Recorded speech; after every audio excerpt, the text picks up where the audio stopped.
I wasn't sure if I wanted to do medicine until final year. As a doctor, you are being called by 3 a.m.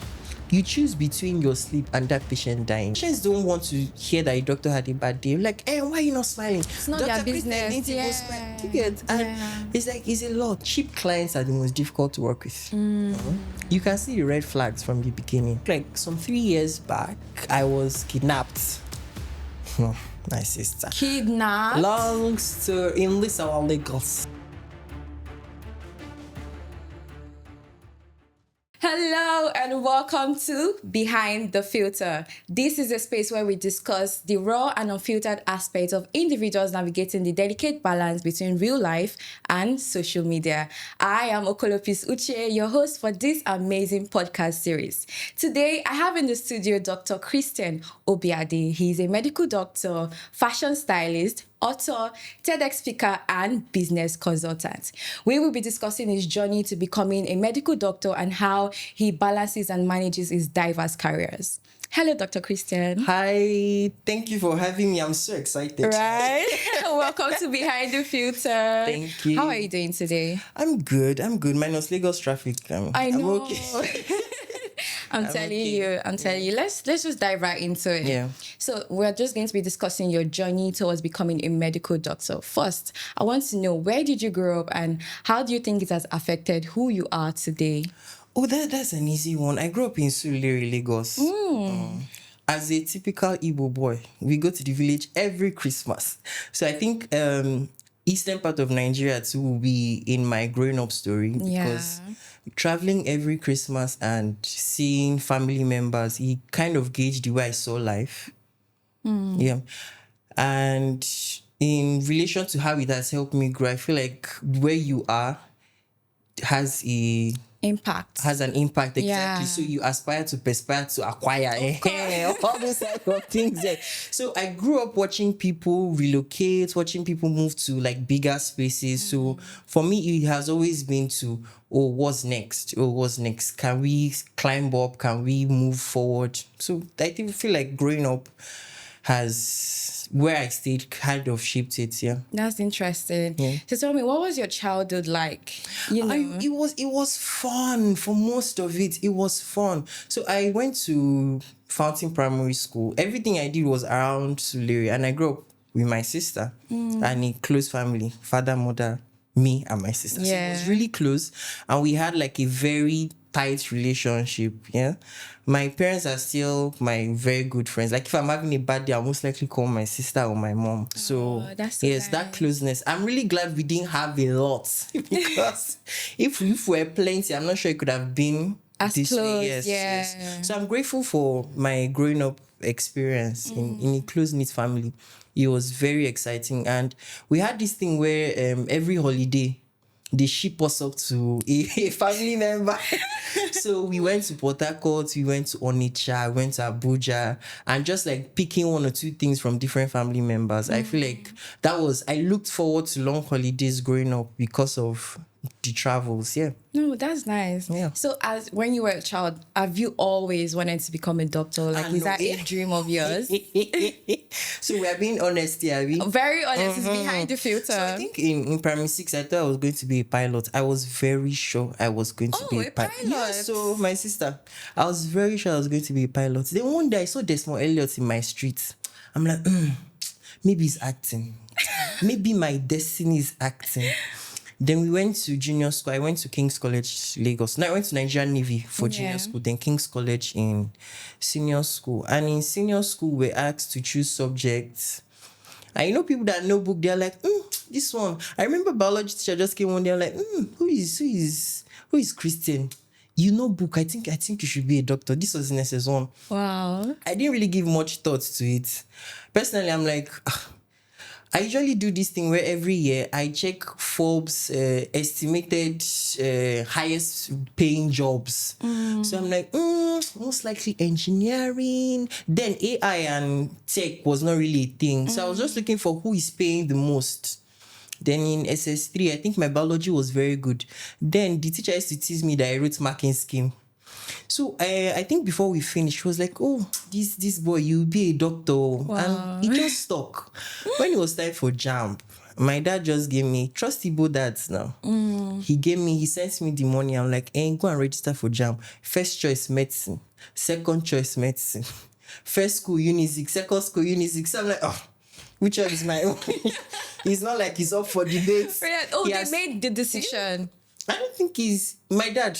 He just like he made the decision. Is the best. Wow. This is the best. And initially I wasn't. So when JAM came out, I got in with the first JAM. Am I talking too much? Sorry. Oh no, please feel free. Feel free. When JAM came out, and post JAM, I was borderline, not like 241. So my post-unit was borderline. Okay. Yes, for medicine. And first list came out, my name was not there. Second list came out, I'm like, this is God. I could never want to go to school now. When did I finish secondary school? I'm going to university. Yeah. So during that period, I feel like that's where my career started. I looked for entrepreneurship programs. And at the time, Sulere was doing something. Sulere entrepreneurship program. They're doing Ankara bags, tailoring and all that. Okay. And I think it was for like 3K. And instead of being at home, I decided to go. On getting there, I fell in love with making Ankara bags, shoes, Ankara bags. Yes, bow ties. That's so nice. That was like, I think 8 years ago. Wow. So lucky for me, when we finished, I think it was a 2 or 3 months program, another list came out. Guess whose name was there? Yeah. So I was like, wow. When it came out, I remember, my dad felt like I was wasting too much time in Lagos, like being idle. So I should come and do O levels for people that don't know, O levels is like the thing you do before you start university. Yes. Yeah. So the day I went to register for the O levels, he just dropped me in school and he said I should find my way. Typical Nigerian man. Of course, you have to. So I'm like, I was just walking around Unizik, okay. Then I met, so I saw people clustered. I'm like, oh, sorry, what's happening here? I'm looking for where they're doing. She said, a young lady just told me, oh, don't worry, check this thing. That they just uploaded another list to that. She's so excited. She got microbiology. I'm like, no need, don't worry. Because I didn't get admission. Yes, let's move to the next year. I just want to register for the O level and move on. She was like, no, just check. Is there anything there? She now takes my phone. What's your password? I put. Lo and behold, there was medicine. Oh my God, you actually got medicine. I got it too. In the third list. Yes. And the thing was, it didn't dawn on me what had happened. She was just screaming. Oh wow. Come and see this guy with their medicine. If you don't understand it, I'm sorry. Don't worry. She was like, yeah, follow this guy. I'm like, why are you screaming? What's going on? Oh my God. She was like, did I got medicine? Am I not excited? I'm like, so where's the O-level place? That's your own concern. It took me a while to just understand that, okay, maybe this admission has finally come. So I called my mom. Obviously, she was very excited. I called my dad. I was like, oh, you're going to start registration. Can't you be happy? Or just African fathers. Or just show like you're happy. But I think he was happy. Yeah. So we started registration. But first year, my leg was still... Am I doing the Ankara bag? Am I doing the medicine? I wasn't sure if I wanted to do medicine until final year. Believe it or not, I'm telling you, until final year. So that first year was more like inside and out. I started a business making Ankara shoes, bags, and all that. Then I think I entered at 17, 18. For a young person, I decided to take it upon myself to be training people for free. Oh, wow. In retrospect, I don't know why I did that. You actually did that? Yes. I did Saturday training for free for people that I felt like needed sources of income. So I started that business then. Then I think Unizik first ever fashion show award, now Anambra State's fashion show and award came. And I was one of the youngest designers there. Wow. It's still a huge point for me till now. But guess what happened? What happened? When results came out. That's when everybody used to wake up finally. When results, and it was 2 semesters. So the first semester, I'm like, no, for somebody like me that came out in my school in King's College, then we used to do first 5, last 5. So I made sure I maintained like at least first 3. Yeah. So in my mind, I'm like, how bad can it? The first semester, I'm like, is this my name? This cannot be me. This really cannot be me. But I feel like I was just young, so it didn't really dawn on me Dawn what on was you, going. yeah, the When I saw importance. second semester, Oh my God. I was quarter to drop out because in medical school, if you fail one course, you're out. I was like 2 marks Oh wow. away from my result. Was bloody. It was Oh no. I feel like I think I got only one C. It was Igbo.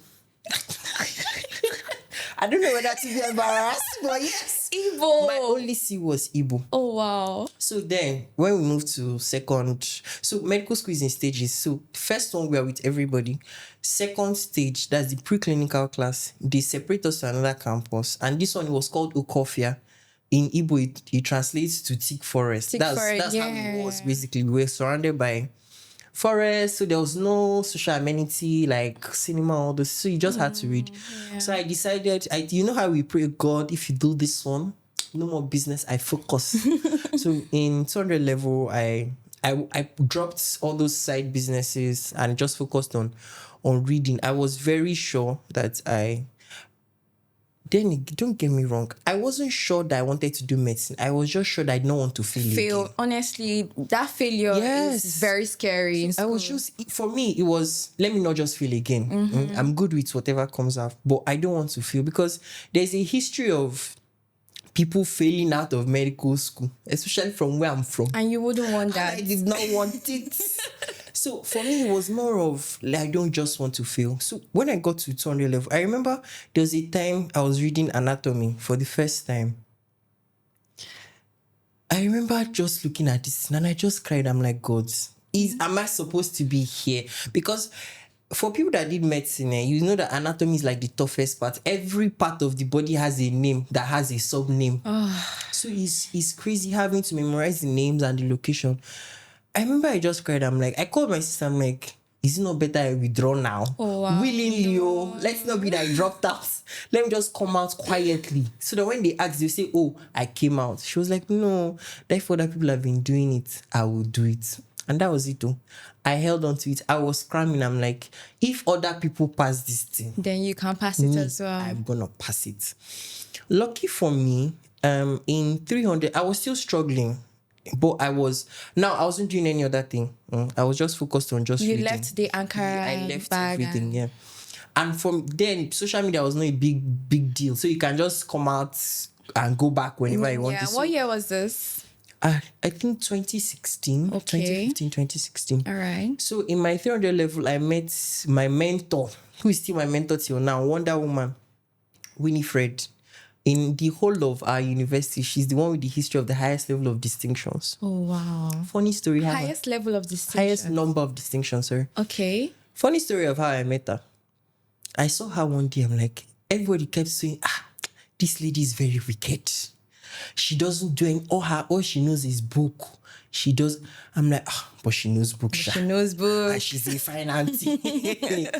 So medical school, why I like medical school is like a community. So seniors are always constantly coming to teach you. But for most part of it, I wasn't just getting. It took me a while to actually get into the system because one thing about medical system is if you fail once, it's very difficult to pick up because insecurities come, then self-doubt. Doubting yourself. So you might actually be good, but you are like, me that I had really issues good? before. Yeah. Do you get what's the assurance that I'll pass? So in as much as we had seniors teaching us, in my mind, I'm like, I'll most likely fail anyway. So that was a really tough. And because we're in Okofia, you couldn't just go and chill out somewhere. You are there. Yeah, around just thick forest around you. Everywhere you turn, people are reading. And then medical students and they can brag. So you just come outside. This one is reciting defense to the left hand, the nerve of the right hand. And you're like, have they taught us this one? Is this one in Where the is this scheme? coming from? I'm telling you my style. So when I met Winifred, things changed for the better. When I met her, she was like, no, she doesn't do mentor-mentee things, so, but no problem, just take my number, Sha. For the first 2 months, I was bugging her. Mentor, reply me, good morning, no. That's why I tell people, in life, I feel like you have to chase your mentors. Eventually, when she knew I was serious with this mentor-mentee thing, my life changed though, for the and when people say they don't need mentors, I'm like, you don't know what you're talking about. My life literally changed because in as much as she had the highest number of distinctions and by far she was like the most serious student, when we eventually became close, she understood that this medicine might not be for this boy. But if you want him to pass, we have to be thinking of other ways. Yeah.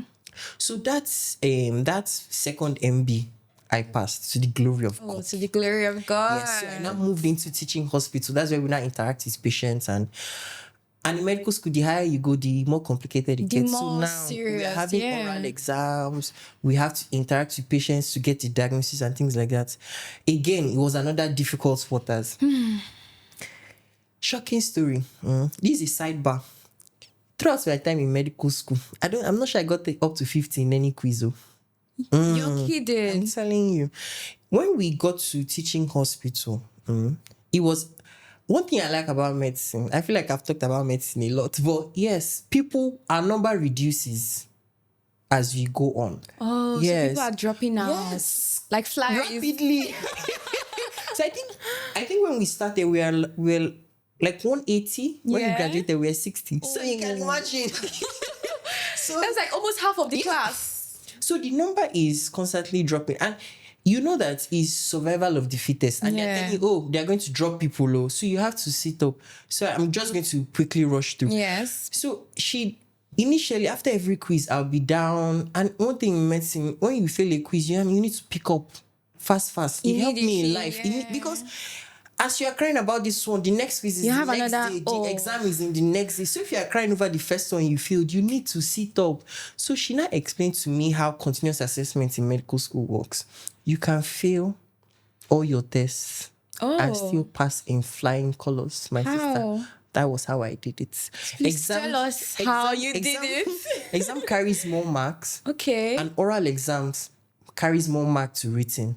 Oh. When I talk, I convince people. I can see that.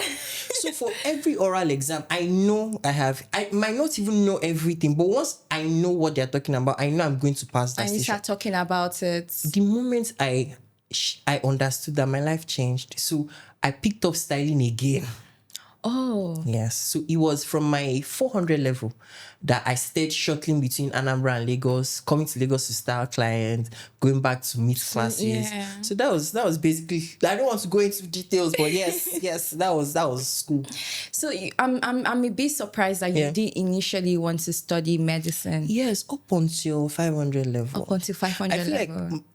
Like for a long time during the course, I was frustrated as a medical student, because I think most medical yes for most part of it I wasn't happy. You know how you are in a house but you keep looking at what is outside.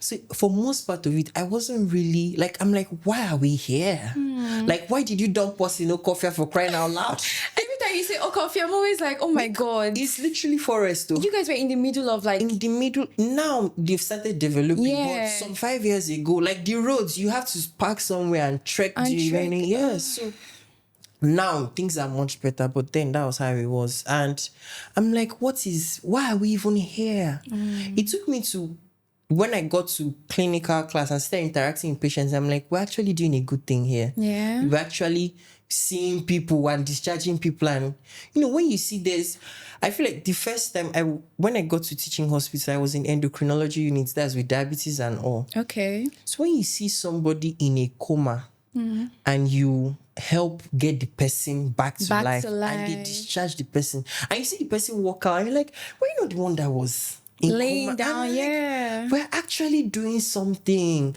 And that was when it dawned on me that I might actually be doing a good thing here. Job. Yeah. But up until when I graduated, I'm still like, I'm still going to, when I graduated, I wrote a book on medical school as a side hustle. So wait, medical school was the side hustle for you? Yes, it was actually the side hustle, but now obviously things have changed. Are much different. Yes. So would you say for you preferred being a stylist more than being a doctor? Was it okay? As at then, I preferred being a stylist to being a doctor. What would you have studied if your dad did not make you study medicine? Maybe mass comm. Yeah. You joking? I like, so for me, Like that's another, yes, like another side. I like the business part of branding, marketing, strategies. So I feel like it comes very natural to me. Like you tell me, oh, my business is going through, after like 30 minutes, I'm saying, okay, put this in this place, try this, try this. It comes very natural. So I feel like that's interesting. That's very interesting. that gets me excited. That's nice. Strategies for brands, yes, gets me excited. Wow. So then I could have studied mass communication rather than medicine. Yeah. Interesting. So tell me, what do you feel like is the most rewarding aspect of being a medical doctor? Like right now. Right now. Yes. So I've done in Nigeria, you do a housemanship. That's like your internship for 1 year after you graduate. So during that time, I stayed in a private hospital, and it really changed how I saw life in general. So I'm going to tell you the best part of being a doctor and the best part of what doctoring has done for me. Yes, okay. What doctoring has done for me. Before, I used to be a very snappy person. I'm very organized. If you tell me, oh, it's 8 a.m., 8 a.m., you should be here. Yes. So when I see things that are not... So before I step out, I already have like an arrangement of how my day should pan out with little variations. So you're that guy, that person that plans every detail. Yeah, I don't like, why am I waiting for you for 10 minutes? It's very inconveniencing. Yeah. But when I started doctoring, I got to understand that patients don't come to the hospital because they want to. Patients are in the hospital because they have to. Nobody enjoys going to the hospital. I don't think anyone does. Yes. Yeah. It actually took me, because to my first 3 months working, I used to be very snappy with nurses, with patients. I'm like, no. Why are you doing? You can't. It took me, a consultant actually sat me down and told me, Dr. Mora said, you need to extend grace to people. You can't be reacting to and it really changed my life. I started seeing people in a different light, and you just become more forgiving, more patient, more kind, and it changed my life. So that's my best part of doctoring. So far, it has made me really patient. Nothing gets me worked up anymore. I'm just like, just let it slide. Then for doctoring, as a doctor, the best part is just seeing people go home. Is for the greater parts, it took me working in a hospital to actually see that we are doing so much, and doctors are really, really undervalued and underappreciated here in Nigeria. I don't want to get emotional, but yes, as a doctor, you are being called by 3 a.m. You choose between your sleep and that patient dying, and it's not.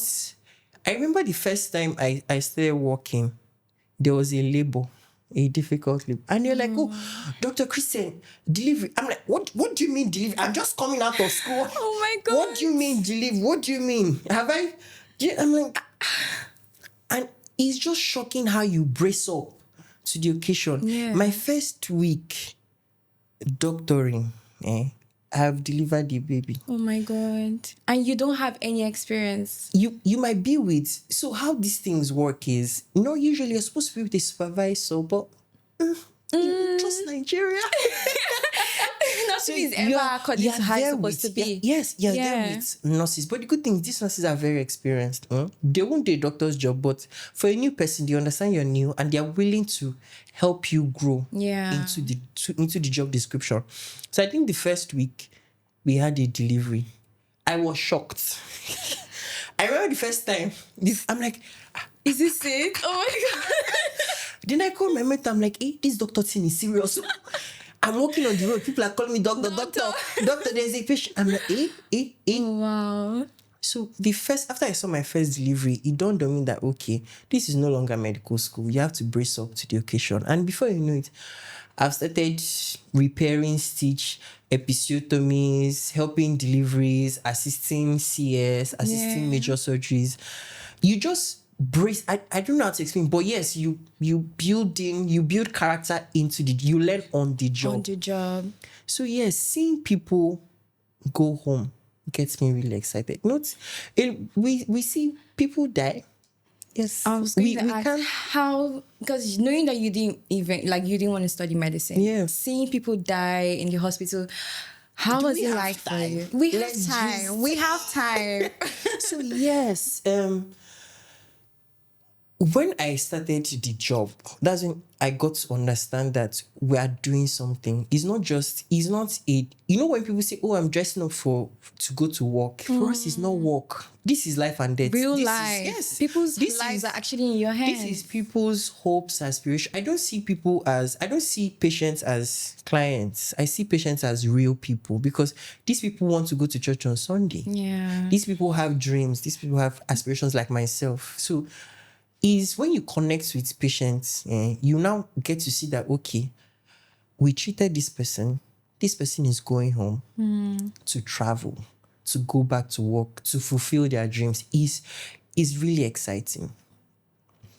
On the other side, we get to lose patients as well. I'm just going to tell you the 2 times I lost a patient that it got to me. And as a doctor, you are meant to have empathy, but still tough skin. Very tough skin. So you can say time of death for a patient, and as you're walking out that day, they're like, oh, Dr. Christian, emergency. You're not going to be sober after the patient. You are moving on to the next patient. So the first patient I lost, it was a public holiday. And I casually came in. I'm like, I was in emergency. I'm like, thank God, today's going to be a quiet day. Everybody's at home, eating and enjoying. So I came in for it. I brought a novel. I was already reading. Next thing, they were a patient. I'm like, what is going on? So I'm coming to do the basic things, take sample, so we can start blood test. And so I call the senior colleagues. There's a hierarchy. So if a senior colleague is around, they should be the one to. So I called the senior colleague. The senior colleague was still trying to get a history from the woman's husband. Next thing, the woman stops breathing. Oh my God. I'm like, oh my God. It was my first time, like, what's happening? No, what's happening? Then we started CPR. That's called pulmonary resuscitation. We said, after like 45 minutes or I don't know, we've lost this one. It was my first time. I was in shock. I'm not gonna lie. It took me.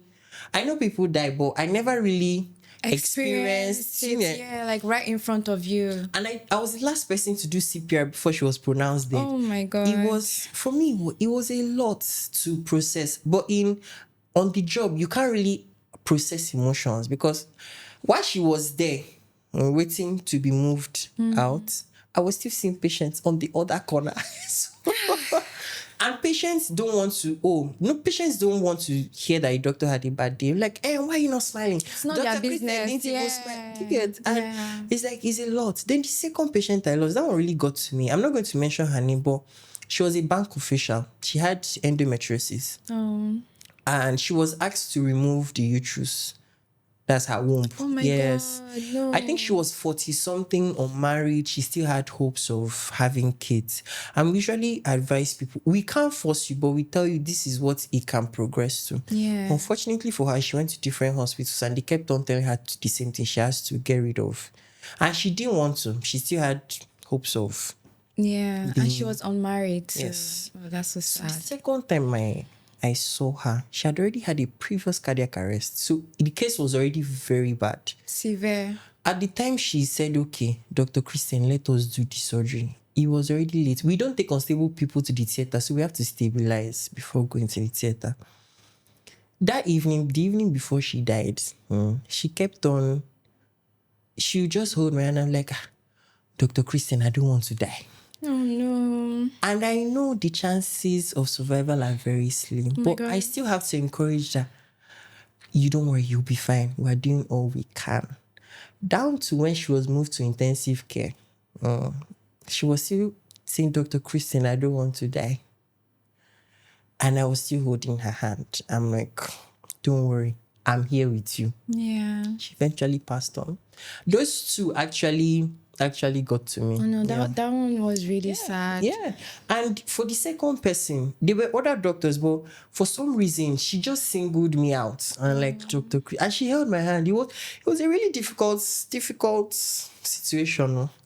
That's really sad. Like, how does that, like, how do you feel after that? Because I know this must have some sort of impact on your mental health. In fact, you wouldn't have time to process in the hospital, so it will be dependent on your next going home. Yeah. That can take 24 hours. Oh, By so the like time- a lot of things has even happened. By the time you get home, you are like, okay, but we saved this, we discharged this. We thank God for everybody and hope for the best. But yes, it's not always good. We have some difficult days. Yes, we have some difficult times as well. So, when you just started medicine and you started working as a doctor, did you ever feel that pressure that, people's life are in my hands, I need to safeguard it, I need to be, on my 100? Yes, when I started, like I mentioned, it was the shock of, is it me these people are calling doctor? Yeah. Then, because I started my posting with Ops and Gynae, O&G, so deliveries, pregnant women. A woman is in labor. I'm like, I remember the first time I was on call, that's like shifts. They called me around 3 a.m. The woman is in labor. I'm like, so why are you calling me? What do you want me to do? They're like, doctor, come here. That's how I went. I'm like, I'm the one. So labor follows like a natural process, but you need the direction of your doctor to tell you, okay, she's 6 cm dilated, don't push, 10 cm push now, and all those. So yes, I had to, when I realized, not just the mother, this is 2 in 1. Any mess up Mother from and child. any mess up from my end, we might lose the mother or lose the baby. So you sit up, you sit. The pressure would be so intense. Yes, but once you do it over a while, you can do it in your sleep. Like stitching, all those ways, you can do it in your sleep. Have you you didn't want to study medicine, right? Yeah. So I have to ask, have you ever had, like, were you scared of blood? There's some doctors that I know that they don't like to see the sight of blood. Not in a Nigerian medical school. Who has time? Even as you didn't want to study medicine, you didn't mind the sight of blood. So like I said, growing up in Sulere really shaped me. Okay. I schooled in Nigerian Navy at Abeokuta, and for anybody that knows anything about military school, it's discipline. Yes. Yeah, we don't get to say, oh, I want to eat rice, I don't want to eat beans, or I have allergy to this one. So it's shocking when I see people that have allergies, to be honest, because I'm like, I didn't really have that time to say, oh, I don't eat this, I'm allergic to this. In Navy, then, before I left, they say students should not walk. We jog from point to point. So you don't even have a choice to walk. So from Navy, I moved to King's College. But I'm always grateful for my Navy training. It's just instilled discipline. Yeah. I might not want to do something, but because it has to be done, I will do it. You have to do it. So for having like blood allergies, or I wouldn't say, because I've not really had that time to actually sit down. When it was time, I went to the theater and I saw blood. So there was no time to, is this my thing or not? There was really no time. I had to do what I had to do, like most doctors, times. Yeah. Okay, you mentioned that most Nigerian doctors are very underrated. What do you think needs to change in the medical industry? They need to. So if you check now, if you do an analysis of medical students that have finished, you are barely, less than 50% are still in Nigeria. Then, while in medical school, I'm not going to mention departments, so they won't know. But in medical school, you are supposed to touch every department: psychiatry, respiratory medicine, all those things. There were departments that didn't have lecturers, because the lecturers, even in their professorship level, they decided to japa for greener pastures. I was going to mention Jackpa, the Jackpa. So if you are in a school and if you're growing up with hearing, this lecturer is not around though, he has gone to UK. This lecturer is not around though, she has gone to US. Do you understand? You know that if the place was good, these people will not be running away. So as a student, naturally, you know that as you are finishing, you should be prepared for your job. So this Jackpa thing has been persistent since. See, Because I thought it was recently that most doctors started leaving. A lot of doctors. It's not so now there's awareness on Japan, but it's not now it started. I feel like for the longest time, doctors have been in terms of pay. Yeah. Don't get me wrong, they are doing well. They are doing well compared to like an NYC doctor. Obviously, earns way more than any other department you can think of, except NYC doctor. Yes. Okay. I don't know what they pay now. I think 33K, but yeah, but obviously a doctor cannot take that. Okay. So for our training is 200K. Oh, okay. Baseline. Some federal hospitals pay as high as like 250 to 60. Interesting. You can't see a fresh graduate. Is right to say fresh graduate that is earning that high at entry level, except banking and tech. But yes, in other medical fields, as an intern doctor, we're earning more than some matron nurses. Wow. Yes. So in as much as I appreciate like the effort they've put in so far, but it can be better. It can be better. And there are other things that can be added, like hazard allowance, all those things. I just don't think we get enough accolades for and recognition. Yeah. I feel like everyone just like, if you're a doctor, okay, you're a doctor. We don't. So when you see people, up until last year, I was very sure I was going to stay in Nigeria, but not anymore. Not if I see opportunity now, I trek, I go. If I see opportunity now, this school bag, I go. I will trek it, I will go. But yes, most doctors are not staying because your salary, in as much as is fair compared to here, is not doing anything for your family. Yes. It's not doing with anything. The economy, yes, it's the not price of everything. When you see that, your mates outside are earning like 10 times more, you do that jackpot. You move. Want to run away. You move for the sake of your family. You move. Yes. So I don't think anybody's planning. Chances are, if you ask 10 doctors, 6 are planning to leave. 6 are actually planning to leave. It's actually very sad because they get all the knowledge here and then they go out there and just use it there. My dear, if that's one way to put it. That's one way to because Nigerians too, we also need medical care. But like if you go to the hospital, you say, no, this doctor is not around, this doctor is not around. There are people that will stay. And you have to go to government hospital. When you go to government hospital, they're treating you like... Do you like... A lot of doctors actually want to stay, but the thing is not just favorable.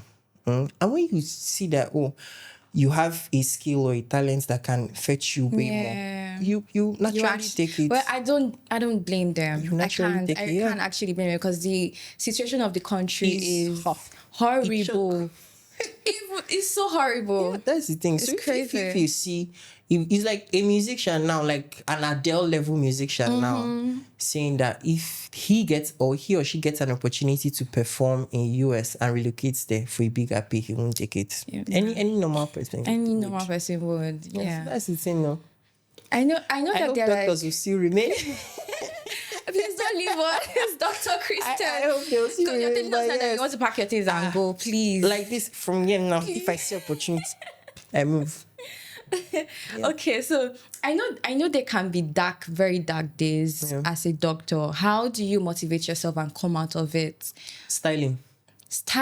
Yes. So that's where they go. Okay. Now let's just get into styling. Hand in hand. So yeah. How I started styling. Funny story. I'll be very fast. My mom is a fashionista for her age. Okay. Mama the mama. For her age, yes. So she's a fashionista. And growing up, she was like, what do you think about this? Yeah. Should I use this purse or should I use this shoe? Should I use this gilly or should I? So then I'm like, this is interesting. Don't use the red, use the yellow instead. As I grew up, I realized when I see people that don't dress well, it irritates me. I feel so uncomfortable. I'm like, sis, please change your shoe for crying out loud. So yes, that was it. I was like, if I'm not going to, like, if I can't openly condemn you, I'm going to at least help you. Like, sis, yes, for free. Then 8-10 years ago, it was not. There was no term styling. Styling. So it was just like, oh, let me help you. You're either a tailor. Yes. Then I don't even think there was designer, just tailor. Just tailor. So I'm like, oh, use this red bag, it will work. When I got to SS3, it was when it was time for prom. I have a talent too. When I was younger, going to market. I know the price of every. I can rough till now. I can tell you and I say, this is the price. Like those people that like, how much? Yeah, so people, I'm like a bargain hunter. Yeah. So people always wanted me to escort them to the market. And in SS3 then, holiday, I enjoyed it. Let me go around and test my pricing skills. Yeah. So then most of my friends, I was the one that put up their prom outfits together and they looked really good. When we finished school, I was still getting a lot of requests. Oh, Christian, can you follow me to market? I need to get this for my brother. Even I remember one time a guy got his entire family to hire me to follow them to Lagos Island. Oh. So it was like a family picnic. Yeah. Mother, father, him, and his elder brother. And you styled everybody? No, just the elder brother was traveling. Okay. So he needed clothes. So yes, he was shopping. But I'm like, so you want your parents to pay. That's nice. I like that. I like the sound of that. So then it was still not styling and there was still no price point. Like I would, if you call me, I'm like, oh, I'm free this day. Let's go. Sometimes my logistics would be on me because I didn't really see it as. I think 2018, 2019, I went to GT Fashion Weekend for the first time and I remember seeing Styling Fidel. He was arranging clothes on mannequin. I'm like, hey. And he was looking fresh. Yeah. I'm like, wow. I remember tapping somebody. I'm like, who is this brother? They said, he's a stylist. I'm like, what do you say stylist does? Say this thing. Arranging clothes, putting shoe and bag. Is that what you people call it? Like, styling. Is that what it is? Hey. I'm like, wow, styling. Interesting.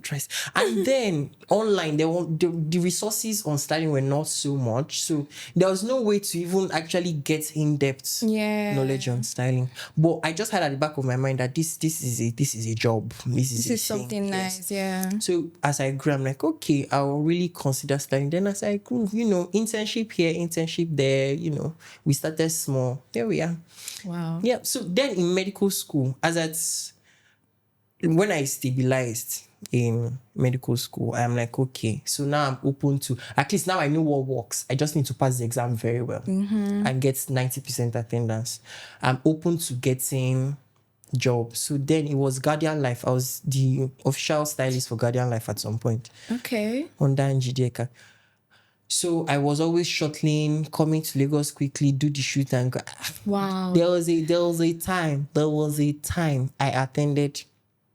I went for night class. That's when you read all night. Yes. I got a job. They paid by 4 a.m. 5 a.m. I went to my house, packed my bag, and went straight to bus. I came to Lagos that day. Very impromptu. In Lagos, the shoot was all night. So from the location back to the bus park, and I attended lecture the next day. Oh my God. It was crazy. But yes, then I was still younger, so I had energy. So I was always... You were shuffling always? Yes. I think there was a month that I was in Lagos 3 weekends. I'm like, I should as well just move back. To Lagos, right? But yeah, so it was like I said, coffee now and teaching. There was not much excitement. So for me, like traveling, seeing people, seeing celebrities was exciting. When I started doctoring, like I like to say, when things are really tough, you see clients. Like when you go for photo shoots, I work with a very close circle of creatives, makeup artists, photographers, hairstylists. Okay. So they are my people. So when we come, it's a reunion. So by the time you come, you see that. You relax, Then you go home and you work continues the next day. Yeah. So but how? Because realistically, I know it must have been very stressful. How were you able to balance being a doctoring, like you say, and styling? I follow the money. So let me explain briefly. What that means is, when I was told to do medicine, I wasn't having it, but now I feel like that's the best decision I've made in life. Wow. Yes. You believe so? Yes. Now I have. Initially, when I was in medical school, I was worried. Oh, would the clients like me? Now I'm like, would I like the client? Oh. If I don't like you, sis, I'm not working with you. So yes, I know that I have a steady source of income. Every month they're gonna pay me. Yeah. Bad as it bad, you see money. So now I can afford to say, you, I don't like your energy. I want to style you. I don't like how you look. Yes, no, not that, but yes. So I find out that cheap clients are the most difficult to work with. You can see the red flags from the beginning. When I was in medical school, I'll take that red flag. Half bread is better than none. Yeah. But now I wouldn't dare.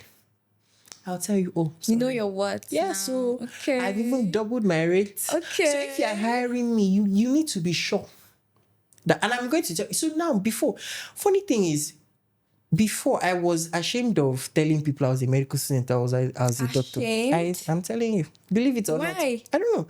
I just felt like maybe C finish will come in. How? I feel like people place doctors on a pedestal, like you're a doctor. Not really in the creative industry. Not really in the creative space per se. So a couple of like my celebrity clients that are now behind me, left in the past. But yes, I think when I had issues with one, I just had to call myself to order. I'm like, you a doctor. You are doing styling on this side. They need to pay for your time. Yeah. Because I left patients for you. And you will treat me with respect. As it should be. Yeah, so you will treat me. And now, I feel like before, I used to be shy about it. But growing up, I'm now very vocal about how I feel and my emotions. I'm going to tell you, sis, the way you spoke to me, I'm not comfortable with it. And when I started speaking up, I lost a lot of clients because you see celebrities, I'm like, celebrities will comfortably pay a designer 2 million, comfortably pay a hairstylist 250K, 300K. Photographer. Yes, but when it comes to styling, you're like, let me pay for your logistics. And even that logistics, they're pricing it. I'm like, it's unbelievable. So there's this particular client I had, very lovely client. I'm not going to say if it's a he or she, so people don't trace it back. But yes, every day we'll be talking about how styling, because I was fed up at some point, because I'm like, if the styling is not making money, I can as well just drop it. Yes. Yeah. I'm like, no, other stylists are making it, this one. But when it's time to pay me, you have an issue with it. So after I told her how I felt, we blocked ourselves. And when that happened, at least it's mutual. I'm grateful. Yes, I'm grateful for that happening, because when it happened, I had to sit down and tell myself, guy, you need to know your worth. If I'm stepping out for you, you need to know that a doctor is the one styling you. It's different. And that's why I was surprised that you said you were ashamed to mention it. It took me that tipping point to realize that, no, I'm not your regular stylist. Not like I'm bragging or anything. No, like you have every right to brag. Bless you, my sister. You have every, like, easy. So then I'm like, no, I'm going to double my rates first. Like, it took me that experience to change the way I saw people. I'm like, no, you will not treat me like this. I'm not going to let another person treat me like this. Yeah, I'm going to double my rates. Make sure it matches what you're paying that photographer. Yes. That you're comfortable paying. You will pay me. If you're not okay paying me, go straight to the designer. I've had clients that come to me and like, I'm like, sis, this is your budget. It's not going anywhere. Go straight to the designer, take contact, style yourself. It's not that hard. It's not hard. And for me, I'm very open. Like, if you enter my DM now and tell me, you can, I'm very open to free virtual consultations. But if you want me actively involved in your shoot, you will pay the premium. Nice. And life changed, though. Nice. Life changed. So now, when I'm on set, the clients will know that I'm not your regular stylist. I'm not. There's intellect, sister. It's not just anybody. Not just a random. Do you understand? No shade to anybody out there. Yes, but a doctor is the one styling you. It's different. And you should be proud of that. If you are, you should be able to pay the premium. Things changed. Yeah. I get clients But now clients are ready to pay for my time, my service, my resource, and my experience. I think that's even better. Like, it's not just working with everybody, just working with the right people. So how I balance medicine and styling is quite easy. You weave them. By the time you send them an invoice, you weave them out. Please, I'm not expensive like that. I'm not expensive like that. Enter my DM, please. I'm not expensive. Not to scare you off or anything. Yes, please. But yes. So it's easy for me now because I've been able to niche down. I'm a bridal stylist now, like couple styling anniversary shoots, and corporate styling. So I don't take everything. Yes, for me to style a birthday, it has to be an anniversary. A 30, a 40, a 50, a 60. Okay. Nothing in between. So by the time clients see this, everybody will be well behaved. Because I'm here because I like you. Yeah. Before it used to be, would you like me? No, I'm like, but now it's like, do I like you? do I like you? Do I want to work with you? Somebody will send me, I'm like, the pricing is good and everything, but I'm like, the energy I've gotten so far, I'm not sure I want to continue. Yes, so I'm not available. Okay. Yeah. So yes, that's how I've been able to balance. Yes, I think it is very amazing that you do both medicine and styling. And I enjoy both. And styling gives me more anxiety, but yes. You're kidding? How does styling give you more anxiety than working in the hospital? Styling process is quite different. And I feel like most people, again, stylists are not getting enough accolade. I don't know how other stylists do it, but for me, it starts with mood board, idea creation. Yeah. You speak to a client, I want this, I want that, I want that. And for my branding now, I work with like couples and anniversaries. These are like milestones. Yeah. I'm like, I want to look a certain kind of way. Then you go and research, get mood boards, get designers, make illustrations and all that. Luckily for me, my clients now are not really Nigerian based. So they fly in for shoots and they go back. Okay. So there's no fitting time. Yeah. So imagine straight to... so your 1 week to when the client is coming, your heart is already beating. God, please let this clothes work. Because anybody that is flying in for a photo shoot, you know how much the person must have invested in it. Yeah. And if there's no clothes, there's no photo shoot. So you're like, God, please. So usually 2 nights to the photo shoots, no matter how basic that shoot is, I don't sleep. Because I'm trying to figure out 2 nights, not a night. 2 nights. If it's depending on the scale of the shoot. Yes. Okay. For some 2 nights, for some 1 week, you're already up. Wow. But what I do is people I've worked with, they feel like I'm always relaxed on sets. They don't know the background work. In my head, I've calculated what can go wrong, and I've made a backup for it, and I've backed up my backup. So extra preparation. Yes. So it takes. So when I'm telling you, pay me, is you know that this shit is happening. You get. There's always a backup for it because, third, I'm thinking, what can go wrong? What can I do to salvage it? What if this goes wrong? So everything already has a checklist of, okay, if this happens. So I'm not thinking on the spot. Yeah, I've already thought about it. So if the zip is ripping, I already know what to do. If this is not entry, I already know what. I'm not thinking then, because if you think they're under pressure, you mess it up. You do something you regret. But if you've thought about it, you've already weighed the pros and cons. So if you're making a decision, you know that is a worthwhile decision. Interesting. Yeah, so that's where they are. But you see, medicine, exciting. Because no anxiety whatsoever. When you wake up in the morning and wear your work coat, you do, Lord, I commit myself to you today. Because you can't see anything. And like literally anything. And you're like, so me, I had this prayer. Which makes me, I'm surprised that you're not anxious, because you can actually see anything that day. The thing is, anxiety comes with knowing what the anxiety from styling is. I'm seeing a product, I'm checking what can go wrong with this product, and I'm trying to figure out how to salvage it. In medicine, I don't know which case is coming, so there's really nothing to think about. So you're going in with a clear mind. When you see this, you now sit down, okay, this. And the good thing is, medicine, especially in like hospitals now, it's not one person making the decision. Yes, in an emergency, it might be you.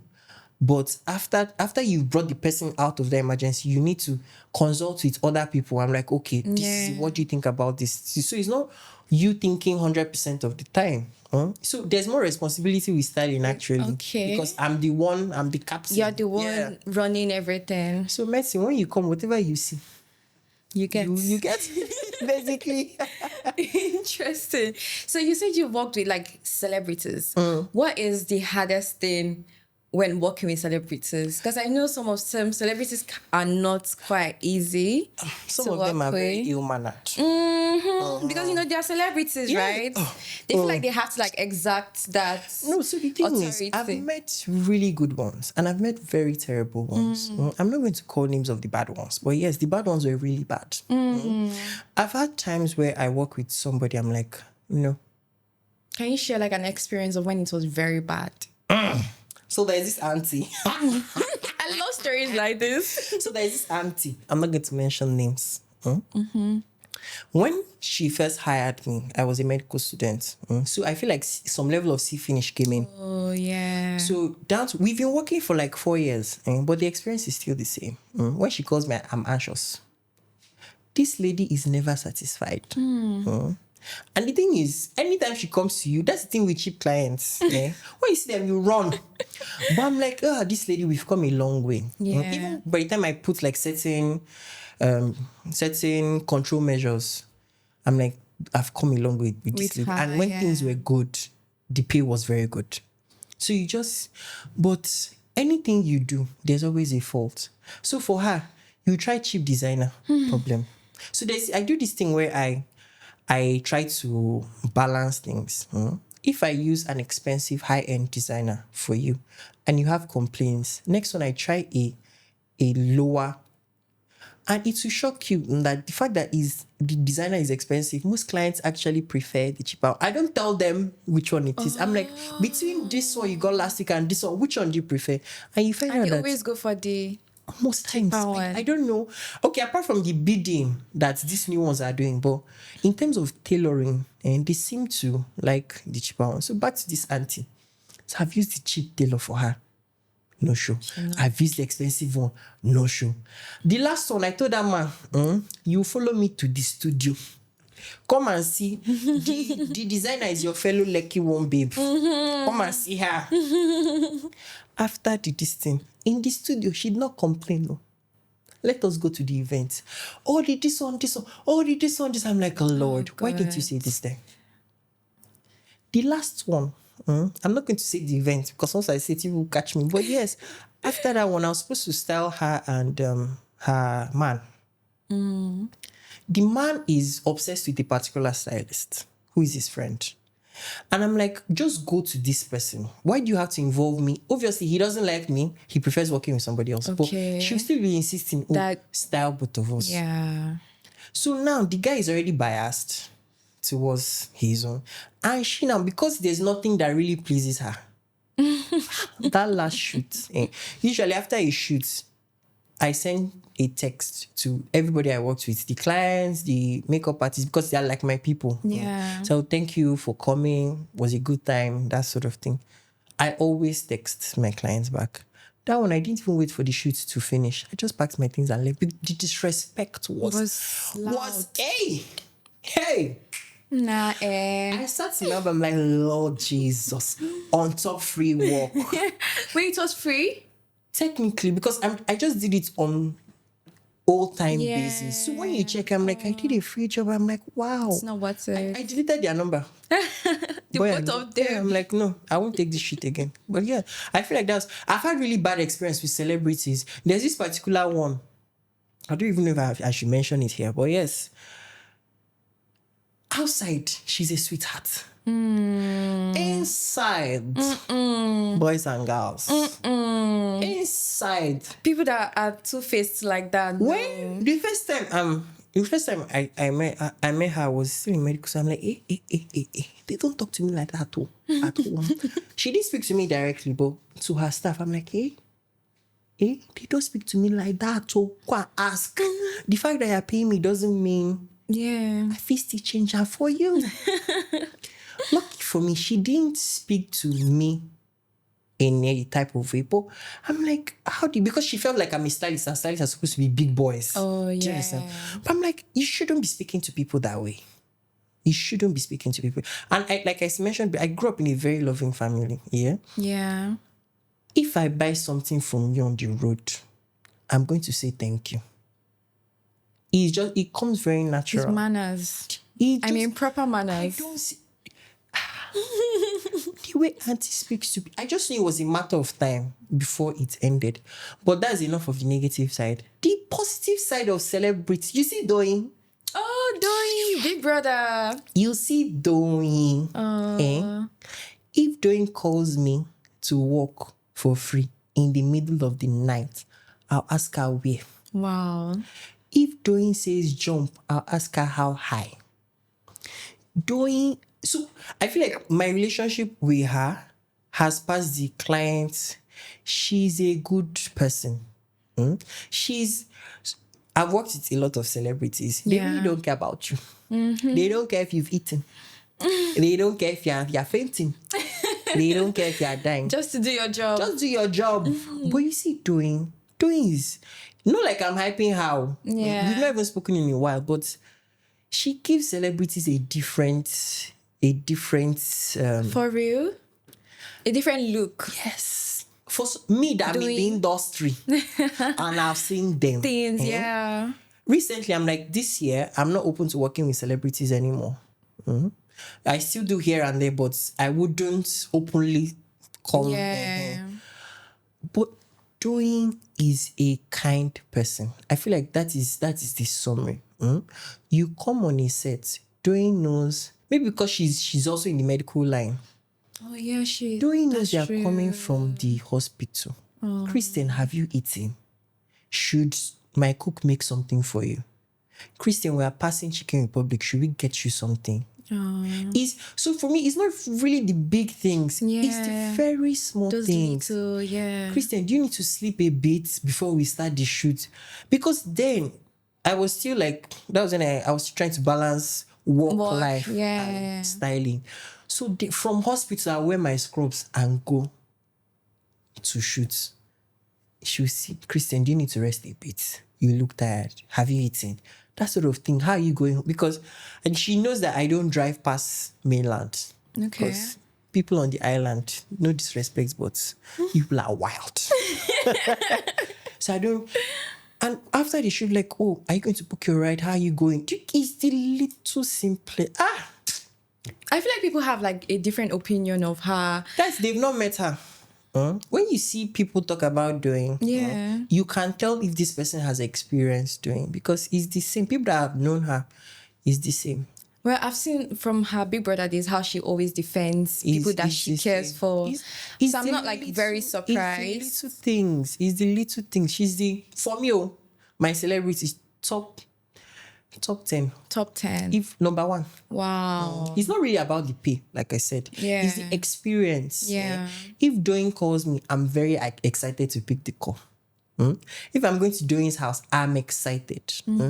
As human beings, there might be errors. I can't be correct all the time. Yeah. Tailors might make mistake. Designers can make mistake. Most people don't handle it well. Doing handles it well. While me, I'm panicking, she tell me, Christian, calm down. So what's the solution? Do you understand? So working with her is always very delightful. I feel like for me, that's the best. The worst, I know, but I'm not going to mention. Not going to mention. Okay, yes. Nice. So I know that you've mentioned that like it is quite easy for you to, manage being a stylist and being a doctor. So, but have you ever? What are some of the challenges that you faced while balancing the two different opposite careers? I think most of it is the schedule. Yes. The schedule can be very tight. And for me, like I said, I'm a mommy's boy. We are very tight. Very tight. Yeah. My mom works Mondays to Fridays, so weekends are our bonding time. But I'm working hospital Monday to Friday. So weekends are my styling time. So it was always difficult, like spending time we with have. family. Yes, for me, that has been the most challenging. The most challenging Yes. part. The rest, my sister is out of the country, my dad is in, so it's just me and my mom. So the most challenging part has been like time. But with people you love, you make time. So yeah. And for that, it made me, after a shoot, why am I waiting around? After the shoot, I've packed up and there's somebody waiting for me at home. Speaking on time, I know being a medical doctor can be very, you said schedules are very tight and you work weekends and stuff. So how do you actually have time for yourself, for your personal time? My sister, you see this thing you mentioned is very important. You see, I keep saying we 20-something that are chasing money. By the time you finish chasing this money, you see that nothing, no. Some of us don't have social life. So for one, I'm not an outing person. Okay. So you only see me when it's a job. Oh, wow. So I'm literally outside only when it's a job. When it's a job. I wouldn't go out and just say, that I want to hang out with friends. I'm trying now, but it's not something that I'm very comfortable with. These are my very close friends, but I'm still not really open to like hanging out.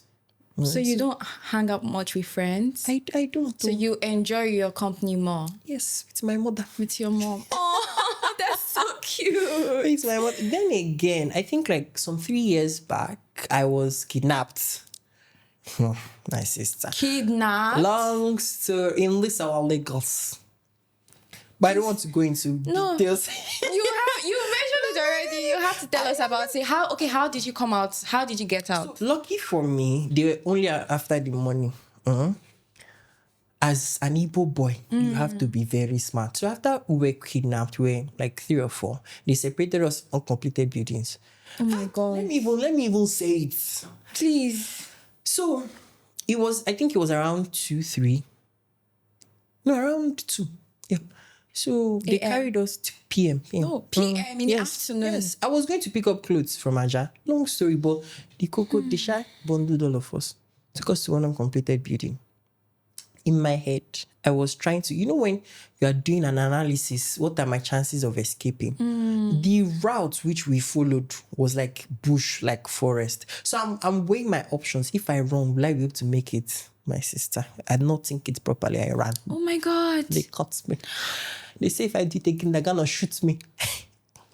But the shocking part was where they kept us. Beside it was it was a church. People were in the church. In the church. People saw me running. And when they caught me, I was trying to get the attention of the church people. They just watched me. Oh my God. And through that period, I was hoping that, maybe they will Someone will call. Oh, no. Those church people. But, my dear, I'm a solid Christian. I go to church twice a week. I'm just giving for context that I was very disappointed. People saw you and they did not even try to help. I was very disappointed. If it was a shop, it's a different thing. But a church, I expected more. So they took us. When I knew it was a hostage situation was when they separated everybody. Then they were like, I need to... Obviously, they had cleared the money in my account. And I knew I was not going home with my phone. So I think then I said like 300, 400. I just finished a serious job. So the money was still there. So they took that one. And I'm like, 300K should be enough now. They're like, I need to call somebody. That's when I knew we're getting to a hostage situation. I wanted to demand for ransom. So I had to be smart. And I told them, I just moved to Lagos recently. My parents are in the village. I don't have anybody. I think I told them I was even a cleaner. So yeah, that was what saved me. That's lucky for me. On my phone, my parents are not saved with mom or dad. Oh. So they were like, if they go through my phone now and they see any mom or dad, it will be worse for me. Lucky for me. I was very comfortable. I was very relaxed because I'm like, what my mother is saved us. Even if you go to my past call log, You you wouldn't not. see. I feel like I should change my own. You should though. So yes, lucky for me, when they after going through it, no mom or dad. So they're like, I'm like, my parents don't have funds. They're in the village. I just came to Lagos to hustle for greener pastures. That this money that they just took. that they just took is even the house rent for the boys' quarters I'm staying. So as they were trying to extort me, I was begging. Begging. And I'm very convincing. Once I open my mouth, I'm very convincing. So after they were like, that do I know how much the other people have coughed at? I'm like, they have people.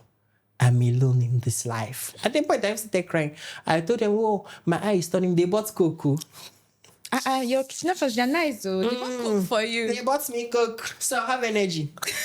So yes, when it was around 6, 7, they were like, okay, that I should call somebody.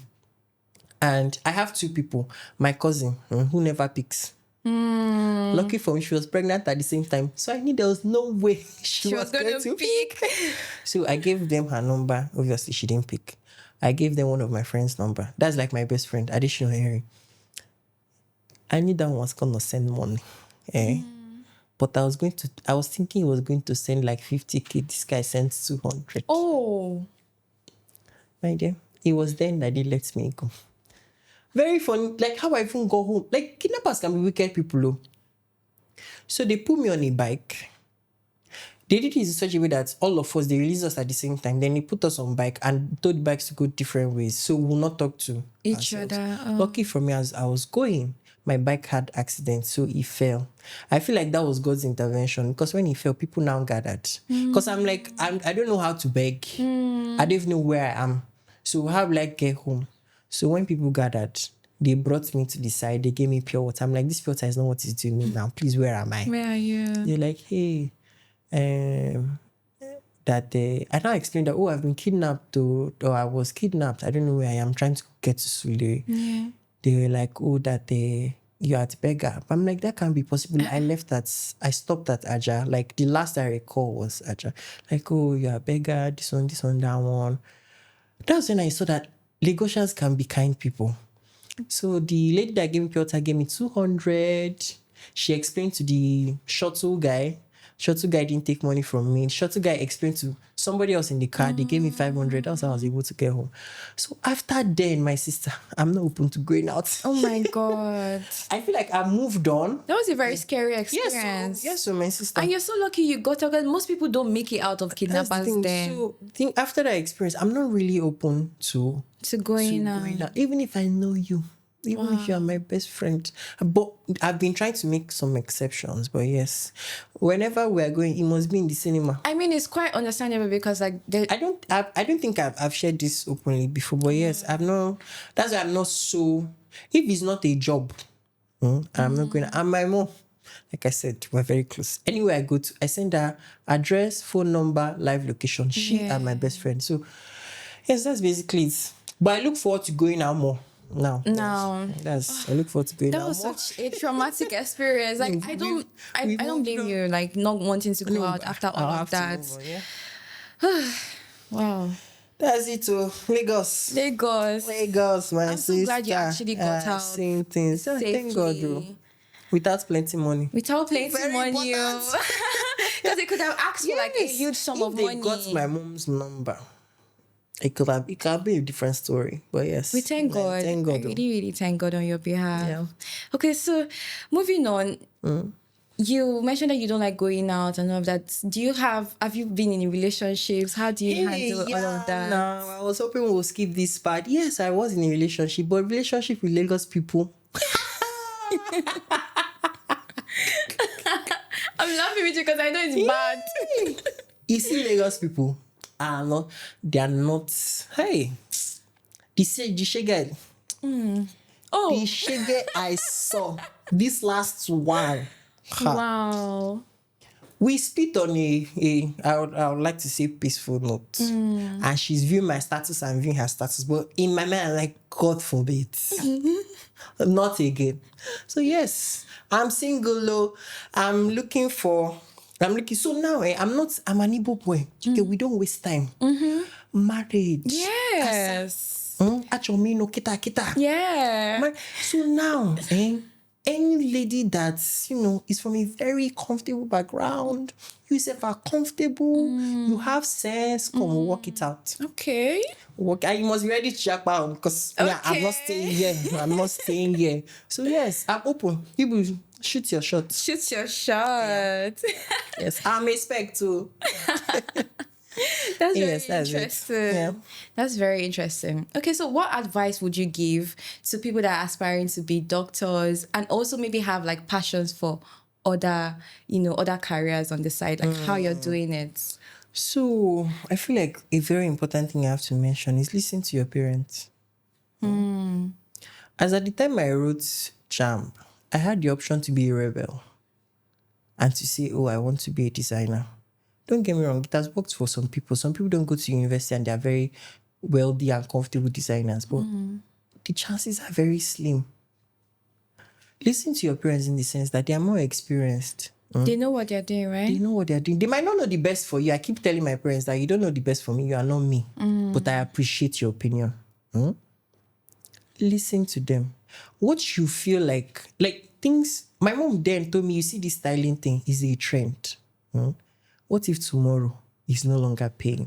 And if you check it, we are not as booked as before. Then, like some 4 years ago, styling was a big deal. Now people are styling themselves because they are trying to save funds, costs. yeah. Imagine if I refused to do medicine then.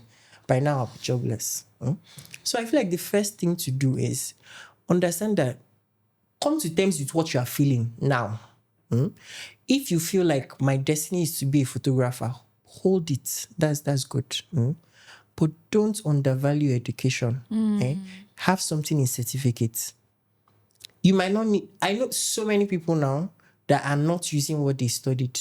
Yes. But the important thing, they have it. They have it. Do you understand? I get. They always last you go back and be a lecturer. That has always been my backup plan. So for me, I feel if you're a younger person, I understand you have like goals, ambitions, and especially for Gen Z buddies, you want to be an influencer, a YouTuber. All those things are good, but they are also very seasonal. You're a YouTuber now. Maybe one day the place will be flooded, and the pay won't be as great as it is now. What you might fall back on is certificate. And the good thing is in Nigeria, they really don't care what you know and what you don't know. If you have a certificate, you get the job, learn on the job. Yes. So whatever you are doing, get something first, then pursue the passion on the side. Later, you can find a way to link everything up, but hold degree first. Yes. Hold degree, then you can figure out the rest how they later. used to say education as scam or something. You know, be scam. It go shock you. Go shock you. You know, be scam. And the thing is, you see, so I met a makeup artist recently that studied business admin. She said when she was doing it, she didn't really like it. But now as a makeup artist, she's helping other makeup artists put business structure in there.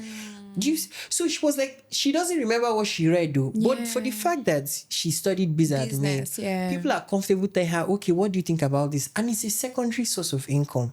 So you can't throw away. Certificate is important too. Even though I always knew that, then I thought I was going to maybe go into design or styling. I knew I was going to have something in certificates. Yes. I knew. There's no way I'm dropping school for anybody. So yes, have something. Thank you so much for, sharing your life, because we went a bit personal, and I'm so glad that you were able to open up and share with us your experience with medicine, with styling, with life in general. The shaking that Lagos have shown me. Oh my God. And you survived, and you're standing here today. I feel in Lagos. In Lagos. Yes, thank you for having me. Honestly, I had so much fun. You did? Yes. It was such an interesting, honestly, you don't even know how much time has passed. Like, it was so interesting listening to you talk, listening to your experiences. I've learned so much just by listening to you. And I know that a lot of people would learn as much.